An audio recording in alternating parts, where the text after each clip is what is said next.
2024 సంవత్సరంలో ప్రపంచంలో 40 దేశాలకు పైగా ఎలక్షన్ల పండగ వస్తోంది. పెద్ద పెద్ద ప్రజాస్వామ్యాలు, అలానే నిరంకుశ దేశాలు చాలా చోట్ల ఎలక్షన్స్ రాబోతున్నాయి. రష్యా నుంచి సౌత్ ఆఫ్రికా వరకు, భారతదేశం నుంచి అమెరికా వరకు, డిక్టేటర్షిప్ నుంచి డెమోక్రసీ వరకు బ్రహ్మాండమైన ఎలక్షన్ల పండగ జరగబోతోంది. ప్రపంచంలో 40% జనాభాకి పైగా వచ్చే సంవత్సరం ఓటు వేయనున్నారు. అండ్ ప్రపంచ జీడిపిలో మనం చూస్తే దాదాపు మేజర్ జీడిపి ఉన్న దేశాలన్నీ కూడా నెక్స్ట్ ఇయర్ ఎలక్షన్స్కి వెళ్తున్నాయి. మనం చూస్తే కనుక ఇండియా, అమెరికా, యూకే ప్రపంచంలో చాలా పవర్ఫుల్ దేశాలు, బాగా ఇప్పుడు ఎమర్జింగ్ కంట్రీస్ కూడా దీనిలో ఉన్నాయన్నమాట. దాంతోపాటు ప్రపంచంలో అతి చిన్న దేశాలు, వీక్ దేశాలు సౌత్ సూడాన్, అదేవిధంగా నిరంకుశ పాలన ఉన్న దేశాలు మనం గమనిస్తే ఇరాన్ కానీ, రష్యా కానీ ఇలాంటి దేశాలు. కానీ కొంచెం అణిచివేయబట్టడానికి ట్రై చేస్తూ ఆ దేశాలు ఇంకా తట్టుకుని బతుకుతున్న దేశాలు అనమాట.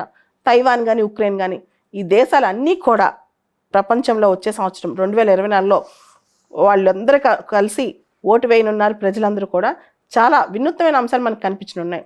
సో ఈ ఓట్ల పండగ చూస్తే కనుక భారత్, అమెరికా, రష్యా, బ్రిటన్ వంటి శక్తివంతమైన దేశాలు, దాంతోపాటు నిరంకుశ దేశాలు కూడా దీనిలో ఉన్నాయి. 2030 వరకు పుతిన్ పదవిలో కంటిన్యూ అవడానికి ట్రై చేస్తున్నారు. అదేవిధంగా లార్జర్ దాన్ లైఫ్ ఇమేజ్ కోసం చాలామంది లీడర్స్ 2024లో పోటీ పడుతున్నారు.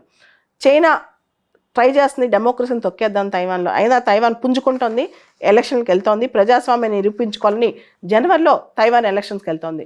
అయితే డొనాల్డ్ ట్రంప్ ఒక పక్క అమెరికాలో మళ్ళీ రిపబ్లికన్ పార్టీ తరఫున నించోడానికి ప్రయత్నం చేస్తున్నారు.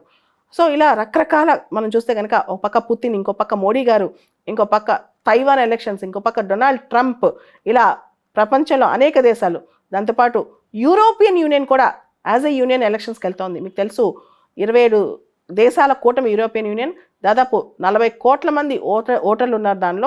దానిలో ఈ ఓటర్లు అందరూ కూడా యూరోపియన్ పార్లమెంట్కి 720 మంది సభ్యుల్ని ఎన్నుకుంటారనమాట. సో ఇదంతా చూస్తుంటే కనుక ప్రపంచంలో వచ్చే సంవత్సరం అంతా ఓట్ల పండగ, రిజల్ట్స్ ఒక ఉత్సాహం, దాంతోపాటు ప్రపంచం ప్రజాస్వామ్యం వైపు వెళ్తుందా, దానిలో రైటిస్ట్ పార్టీలకు ఎక్కువ ఓటేస్తుందా, లెఫ్టిస్ట్కి ఎక్కువ ఓటేస్తుందా, సెంట్రిస్ట్కి ఎక్కువ ఓటేస్తుందా, దాంతోపాటు చిన్న చిన్న దేశాలు వాటి ప్రజాస్వామ్యాన్ని ఎలా నిలబెట్టుకుంటున్నాయి, ఇవన్నీ మనం చూడబోతున్నాం. కంటిన్యూస్గా ప్రపంచంలో సంవత్సరానికి గ్లోబల్ ఫ్రీడమ్ తగ్గుతూ వస్తుంది. ఇది 17th కాన్సిక్యూటివ్ ఇయర్ అనమాట ఫ్రీడమ్ తగ్గిపోవటం. ఫ్రీడమ్ హౌస్ అని ఒక independent US based watch dog వాళ్ళు 2023లో కూడా ఈ రిపోర్ట్ ఇచ్చారు. రాను ఫ్రీడమ్ అనేది ప్రపంచంలో తగ్గిపోతుంది.